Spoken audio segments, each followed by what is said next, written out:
I'm sorry to keep everybody waiting. 16 months ago, in April of 2023, I launched my campaign for President of the United States. I began this journey as a Democrat, the party of my father, my uncle, the party which I pledged my own allegiance to long before I was old enough to vote. I attended my first Democratic convention at the age of 6 in 1960. And back then, the Democrats were the champions of the Constitution, of civil rights. The Democrats stood against authoritarianism, against censorship, against colonialism, imperialism, and unjust wars. We were the party of labor, of the working class. The Democrats were the party of government transparency and the champion of the environment. Our party was the bulwark against big money interests and corporate power. True to its name, it was the party of democracy. As you know, I left that party in October because it had departed so dramatically from the core values that I grew up with. It had become the party of war, censorship, corruption, big pharma, big tech, big ag, and big money. When it abandoned democracy by canceling the primary to conceal the cognitive decline of the sitting president, I left the party to run as an independent. The mainstream of American politics and journalism derided my decision. Conventional wisdom said that it would be impossible even to get on the ballot as an independent because each state poses an insurmountable tangle of arbitrary rules for collecting signatures. I would need over 1 million signatures, something no presidential candidate in history had ever achieved. And then I'd need a team of attorneys and millions of dollars to handle all the legal challenges from the DNC. The naysayers told us that we were climbing a glass version of Mount Impossible. So the first thing I want to tell you is that we proved them wrong. We did it because beneath the radar of mainstream media organs, we inspired a massive independent political movement. More than 100,000 volunteers sprang into action, hopeful that they could reverse our nation's decline. Many worked 10-hour days, sometimes in blizzards and blazing heat. They sacrificed family time, personal commitments, and sleep month after month, energized by a shared vision of a nation healed of its divisions. They set up tables at churches and farmers' markets. They canvassed door to door. In Utah and in New Hampshire, volunteers collected signatures in snowstorms, convincing each supporter to stop in the frigid cold, to take off their gloves, and to sign legibly. During a heat wave in Nevada, I met a tall, athletic volunteer who cheerfully told me that he had lost 25 pounds collecting signatures in 117-degree heat. To finance this effort, young Americans donated their lunch money, and senior citizens gave up part of their Social Security checks. Our 50-state organization collected those millions of signatures and more. No presidential campaign in American political history has ever done that. And so I want to thank all of those dedicated volunteers and congratulate the campaign staff who coordinated this enormous logistical feat. Your accomplishments were regarded as impossible. You carried me up that glass mountain. You pulled off a miracle. You achieved what all the pundits said could never be done. You have my deepest gratitude, and I'm never going to forget that, not just for what you did for my campaign, but for the sacrifices you made because you love our country. You showed everyone that democracy is still possible here. It continues to survive in the press and in the idealistic human energies that still thrive beneath a canvas of neglect and of official and institutional corruption. Today, I'm here to tell you that I will not let allow your efforts to go to waste. I'm here to tell you that I will leverage your tremendous accomplishments to serve the ideals that we share, the ideals of peace, of prosperity, of freedom, of health, all the ideals that motivated my campaign. I'm here today to describe the path forward that you've opened with your commitment and with your hard labors. Now, in an honest system, I believe that I would have won the election. In a system the kind that my father and my uncles thrived in, a system with open debates, with fair primaries, with regularly scheduled debates, with fair primaries, and with a truly independent media untainted by government propaganda and censorship. In a system of nonpartisan courts and election boards, everything would be different. After all, the polls consistently showed me beating each of the other candidates, both in favorability and also in head-to-head matchups. But I'm sorry to say that while democracy may still be alive at the grassroots, it has become little more than a slogan for our political institutions, for our media, and for our government, and most sadly at all for me, for the Democratic Party. In the name of saving democracy, the Democratic Party set itself to dismantling it, lacking confidence in its candidate, that its candidate could win in a fair election at the voting booth. The DNC waged continual legal warfare against both President Trump and myself. Each time that our volunteers turned in those towering boxes of signatures needed to get on the ballot, the DNC dragged us into court, state after state, attempting to erase their work and to subvert the will of the voters who had signed those petitions. It deployed DNC-aligned judges to throw me and other candidates off the ballot and to throw President Trump in jail. It ran a sham primary that was rigged to prevent any serious challenge to President Biden. Then, when a predictably bungled debate performance precipitated the palace coup against President Biden, the same shadowy DNC operatives appointed his successor, also without an election. They installed a candidate who was so unpopular with voters that she dropped out in 2020 without winning a single delegate. My uncle and my father both relished debate. They prided themselves on their capacity to go toe-to-toe with any opponent in the battle over ideas.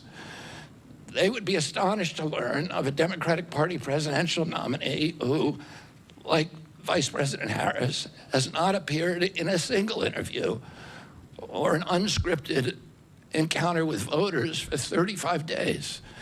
This is profoundly undemocratic. How are people to choose when they don't know whom they are choosing? And how can this look to the rest of the world? My father and my uncle were always conscious of America's image abroad because of our nation's role as the template for democracy, the role model for democratic processes, and the leader of the free world. Instead of showing us her substance and character, the DNC and its media organs engineered a surge of popularity for Vice President Harris based upon, well, nothing. No policies, no interviews, no debates, only smoke and mirrors and balloons in a highly produced Chicago circus. There in Chicago, a string of Democratic speakers mentioned Donald Trump 147 times just on the first day. Oh, who needs a policy when you have Trump to hate? In contrast, at the RNC convention, President Biden was mentioned only twice in 4 days. I do interviews every day. Many of you have interviewed me. Anybody who asks gets to interview me. Some days I do as many as 10. President Trump, who actually was nominated and won an election, also does interviews daily. How did the Democratic Party choose a candidate that has never done an interview or debate during the entire election cycle? We know the answers. They did it by weaponizing the government agencies. They did it by abandoning democracy. They did it by suing the opposition and by disenfranchising American voters. What most alarms me isn't how the Democratic Party conducts its internal affairs or runs its candidates. What alarms me is the resort to censorship and media control and the weaponization of the federal agencies. When a U.S. president colludes with or outright coerces media companies to censor political speech, it's an attack on our most sacred right of free expression, and that's the very right upon which all of our other constitutional rights rest. President Biden mocked Vladimir Putin's 88% landslide in the Russian elections, observing that Putin and his party controlled the Russian press and that Putin prevented serious opponents from appearing on the ballot. But here in America, the DNC also prevented opponents from appearing on the ballot.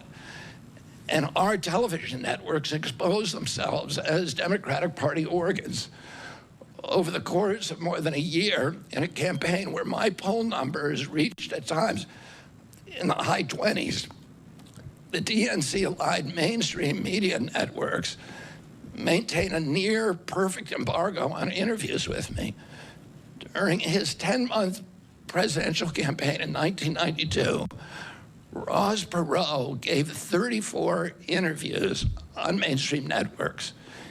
In contrast, during the 16 months since I declared, ABC, NBC, CBS, MSNBC, and CNN combined gave only 2 live interviews from me. Those networks instead ran a continuous deluge of hit pieces with inaccurate, often vile, pejoratives and defamatory smears. Some of those same networks and colluded with the DNC to keep me off the debate stage. Representatives of those networks are in this room right now, and I'll just take a moment to ask you to consider the many ways that your institutions have abdicated this really sacred responsibility, the duty of a free press to safeguard democracy and to challenge always the party in power. Instead of maintaining that posture of fierce skepticism toward authority, your institutions have made themselves government mouthpieces and stenographers for the organs of power. You didn't alone cause the devolution of American democracy, but you could have prevented it. The Democratic Party's censorship of social media was even more of a naked exercise of executive power. This week, a federal judge, Terry Doty, upheld my injunction against President Biden, calling the White House's censorship project, quote, the most egregious violation of the First Amendment in the history of the United States of America. Doty's previous 155-page decision details how just 37 hours after he took the oath of office, swearing to uphold the Constitution, President Biden and his White House opened up a portal and then invited the CIA, the FBI, CISA, which is a censorship agency, it's the center of the censorship industrial complex, DHS, the IRS, and other agencies to censor me and other political dissidents on social media. Even today, users who try to post my campaign videos to Facebook or YouTube get messages that this content violates community standards. 2 days after Judge Doty rendered his decision this week, Facebook was still attaching warning labels to an online petition calling on ABC to include me in the upcoming debate. They said that violates community standards, their community standards.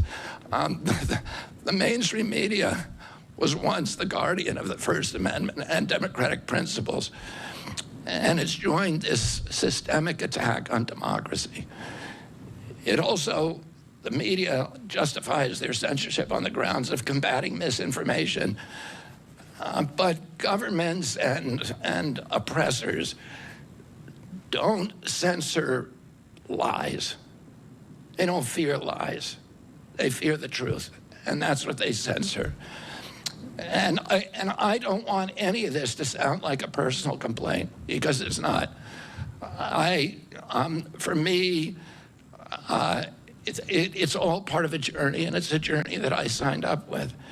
But I need to make these observations because I think they're critical for us doing the thing that we need to do as citizens in a democracy to assess where we are in this country and what our democracy still looks like, and the assumptions about U.S. leadership around the globe. And are we living up, are we really still a role model for democracy in this country? Or have we made it, a kind of a joke? And here's the good news. While mainstream outlets denied me a critical platform, they didn't shut down my ideas, which have especially flourished among young voters and independent voters, thanks to the alternative media. Many months ago, I promised the American people that I would withdraw from the race if I became a spoiler. A spoiler is someone who will alter the outcome of the election but has no chance of winning. In my heart, I no longer believe that I have a realistic path to electoral victory in the face of this relentless, systematic censorship and media control. So I cannot in good conscience ask my staff and volunteers to keep working their long hours or ask my donors to keep giving when I cannot honestly tell them that I have a real path to the White House. Furthermore, our polling consistently showed that by staying on the ballot in the battleground states, I would likely hand the election over to the Democrats, with whom I disagree on the most existential issues: censorship, war, and chronic disease. Oh, I want everyone to know that I am not terminating my campaign. I am simply suspending it and not ending it. My name will remain on the ballot in most states. If you live in a blue state, you can vote for me without harming or helping President Trump or Vice President Harris. In red states, the same will apply. I encourage you to vote for me. And if enough of you do vote for me, and neither of the major party candidates win 270 votes, which is quite possible, in fact, today our polling shows them tying at 269 to 269, and I could conceivably still end up in the White House in a contingent election. But in about 10 battleground states where my presence would be a spoiler, I'm going to remove my name. And I've already started that process and urge voters not to vote for me. It's with a sense of victory and not defeat that I'm suspending my campaign activities. Not only did we do the impossible by collecting 1 million signatures, we changed the national political conversation forever. Chronic disease, free speech, government corruption, breaking our addiction to war have moved to the center of politics. I can say to all who have worked so hard the last year and a half, thank you for a job well done. 3 great causes drove me to enter this race in the first place, primarily. And these are the principal causes that persuaded me to leave the Democratic Party and run as an independent, and now to throw my support to President Trump. The causes were free speech, the war in Ukraine, and the war on our children. I've already described some of my personal experiences and struggles with the government's censorship industrial complex. I want to say a word about the Ukraine war.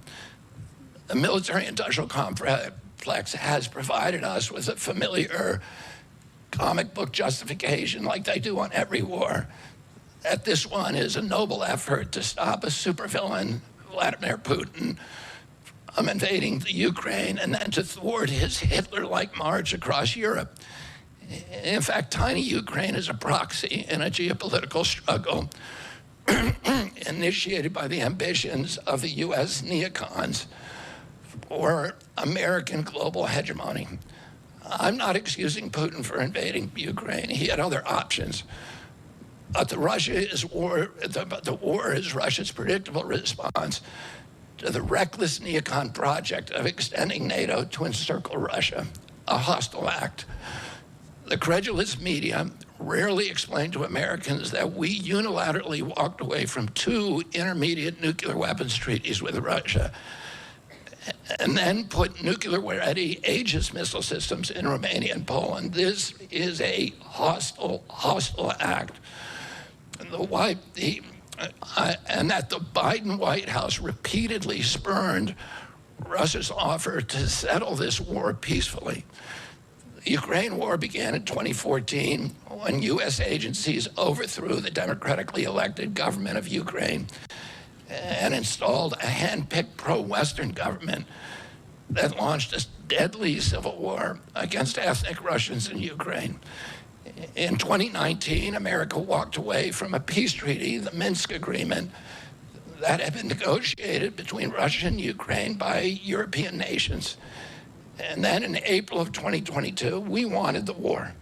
In April of 2022, President Biden sent Boris Johnson to Ukraine to force President Zelensky to tear up a peace agreement that he and the Russians had already signed, and the Russians were withdrawing troops from Kiev and Donbass and Lugansk. And that peace agreement would have brought peace to the region and would have allowed Donbass and Lugansk to remain part of Ukraine. President Biden stated that month that his objective in the war was regime change in Russia. His Defense Secretary, Lloyd Austin, simultaneously explained that America's purpose in the war was to exhaust the Russian army, to degrade its capacity to fight anywhere else in the world. These objectives, of course, have nothing to do with what they were telling Americans about protecting Ukraine's sovereignty. Ukraine is a victim in this war, and it's a victim of the West. Since then, of Russia and both Russia and the West. Since then, we have, since tearing up that agreement, forcing Zelensky to tear up the agreement, we've squandered the flower of Ukrainian youth, as many as 600,000 Ukrainian kids and over 100,000 Russian kids, all of whom we should be mourning, have died, and the Ukraine's infrastructure is destroyed. The war has been a disaster for our country as well. We squandered nearly $200 billion already, and these are badly needed dollars in our communities, suffering communities all over our country. The Nord Stream pipeline sabotage and the sanctions have destroyed Europe's industrial base, which formed the bulwark of U.S. national security. A strong Germany with a strong industry is a much stronger deterrent to Russia, and a Germany that is deindustrialized and turned into just an extension of U.S. military base. We've pushed Russia into a disastrous alliance with China and Iran. We're closer to the brink of nuclear exchange than at any time since 1962. And the neocons in the White House don't seem to care at all. Our moral authority and our economy are in shambles. And the war gave rise to the emergence of BRICS, which now threatens to replace the dollar as the global reserve currency. This is a first-class calamity for our country. Judging by her bellicose, belligerent speech last night in Chicago, we can assume that President Harris will be an enthusiastic advocate for this and other neocon military adventures. And President Trump says that he will reopen negotiations with President Putin and end the war overnight as soon as he becomes president. This alone would justify my support for his campaign. Last summer, it looked like no candidate was willing to negotiate a quick end to the Ukraine war, to tackle chronic disease epidemic, to protect free speech, our constitutional freedoms, to clean corporate influence out of our government, or to defy the neocons and their agenda of endless military adventurism. But now one of the two candidates has adopted these issues as his own, to the point where he has asked to enlist me in his administration. I'm speaking, of course, of Donald Trump. Less than 2 hours after President Trump narrowly escaped assassination, Callie Means called me on my cell phone. I was then in Las Vegas. Callie is arguably the leading advocate for food safety, for soil regeneration, and for ending the chronic disease epidemic that is destroying America's health and ruining our economy. Callie has exposed the insidious corruption at the FDA, the NIH, the HHS, and the USDA that has caused the epidemic. Callie had been working on and off for my campaign, advising me on those subjects since the beginning. And those subjects have been my primary focus for the last 20 years. I was delighted when Callie told me that day that he had also been advising President Trump. He told me President Trump was anxious to talk to me about chronic disease and other subjects, and to explore avenues of cooperation. He asked if I would take a call from the president. President Trump telephoned me a few minutes later, and I met with him the following day. A few weeks later, I met again with President Trump and his family members and closest advisors in Florida. In a series of long, intense discussions, I was surprised to discover that we are aligned on many key issues. In those meetings, he suggested that we join forces as a unity party. We talked about Abraham Lincoln's team of rivals. That arrangement would allow us to disagree publicly and privately, and fiercely if need be, on issues over which we differ, while working together on the existential issues upon which we are in concordance. I was a ferocious critic of many of the policies during his first administration, and there are still issues and approaches upon which we continue to have very serious differences. But we are aligned with each other on other key issues, like ending the forever wars, ending the childhood disease epidemics, securing the border, protecting freedom of speech, unraveling the corporate capture of our regulatory agencies, getting the U.S. intelligence agencies out of the business of propagandizing and censoring and surveilling Americans and interfering with our elections.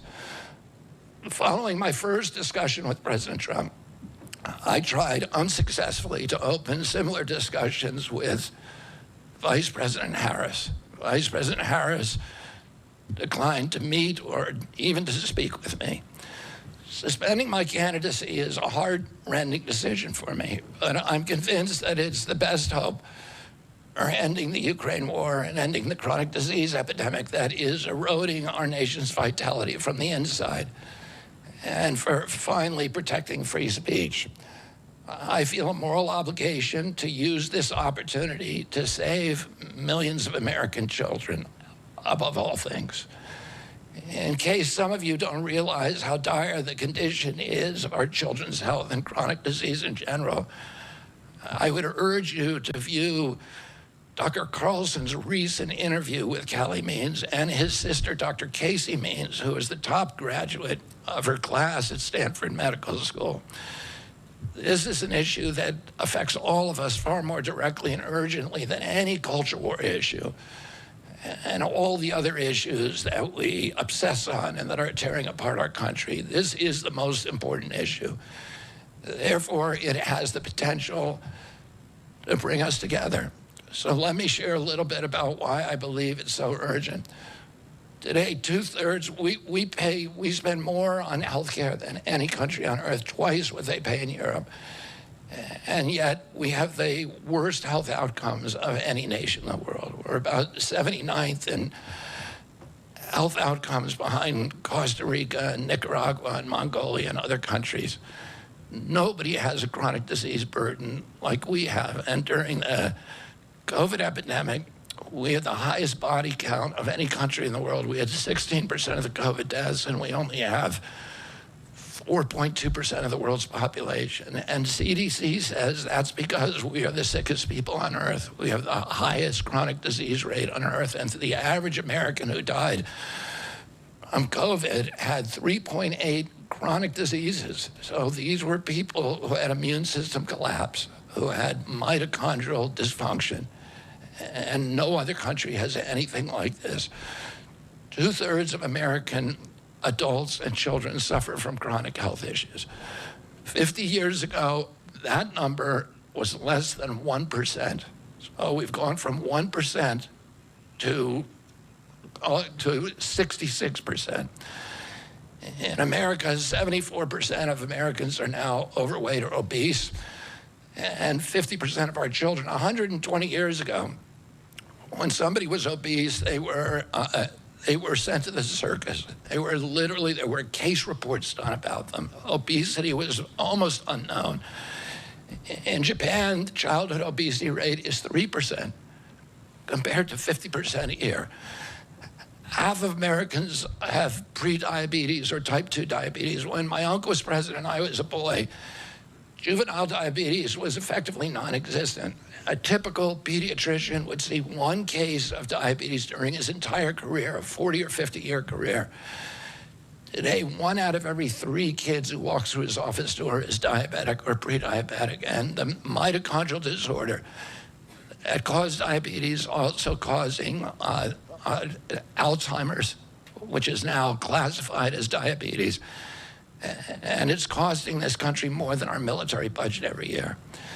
There's been an explosion of neurological illnesses that I never saw as a kid: ADD, ADHD, speech delay, language delay, Tourette's syndrome, narcolepsy, ASD, Asperger's, autism. In the year 2000, the autism rate was 1 in 1,500. Now, autism rates in kids are 1 in 36, according to CDC nationally. Nobody's talking about this. 1 in every 22 kids in California has autism. And this is a crisis that 77% of our kids are too disabled to serve in the United States military. What is happening to our country? And why isn't this in the headlines every single day? There's nobody else in the world that is experiencing this. This is only happening in America. About 18%, and by the way, there has been no change in diagnosis, which the industry sometimes like to say. There has been no change in screening. This is a change in incidence. In my generation, 70-year-old men, the autism rates are about 1 in 10,000. In my kids' generation, 1 in 34. I'll repeat, in California, 1 in 22. Why are we letting this happen? Why are we allowing this to happen to our children? These are the most precious assets that we have in this country. How can we let this happen to them? About 18% of American teens now have fatty liver disease. That's like 1 out of every 5. That disease, when I was a kid, only affected late-stage alcoholics who were elderly. Cancer rates are skyrocketing in the young and the old. Young adult cancers are up 79%. 1 in 4 American women is on antidepressant medication. 40% of teens have a mental health diagnosis. And 15% of high schoolers are on Adderall, and 500,000 children on SSRIs. So what's causing this suffering? I'll name 2 culprits. First, and the worst, is ultra-processed food. About 70% of American children's diet is ultra-processed. That means industrial manufactured in a factory. These foods consist primarily of processed sugar, ultra-processed grains, and seed oils. Laboratory scientists who many of them formerly worked for the cigarette industry, which purchased all the big food companies in the 1970s and 80s, deployed thousands of scientists to figure out new chemicals to make the food more addictive. And these ingredients didn't exist 100 years ago. Humans aren't biologically adapted to eat them. Hundreds of these chemicals are now banned in Europe, but ubiquitous in American processed foods. The second culprit is toxic chemicals in our food, our medicine, and our environment. Pesticides, food additives, pharmaceutical drugs, and toxic waste permeate every cell of our bodies. The assault on our children's cells and hormones is unrelenting. To name just one problem, many of these chemicals increase estrogen because young children are ingesting so many of these hormone disruptors. America's puberty rate is now occurring at age 10 to 13, which is 6 years earlier than girls were reaching puberty in 1900. Our country has the earliest puberty rates of any continent on the earth. And no, this isn't because of better nutrition. This is not normal. Breast cancer is also estrogen-driven, and it now strikes 1 in 8 women. We are mass poisoning all of our children and our adults. Considering the grievous human cost of this tragic epidemic of chronic disease, it seems almost crass to mention the damage it does to our economy. But I'll say, it is crippling the nation's finances. When my uncle was president, our country spent $0 on chronic disease. Today, government healthcare spending is almost all for chronic disease. And it's double the military budget. And it is the fastest growing budget item in the federal budget. And chronic disease costs more to the economy as a whole, costs at least $4 trillion, 5 times our military budget. And that's a 20% drag on everything we do and everything we aspire to. Poor and minority communities suffer disproportionately. People who worry about DEI or about, bigotry of any kind, this dwarfs anything. All right, everyone. The big news there, RFK Jr. out in Phoenix, Arizona, endorsing Donald Trump, suspending his campaign.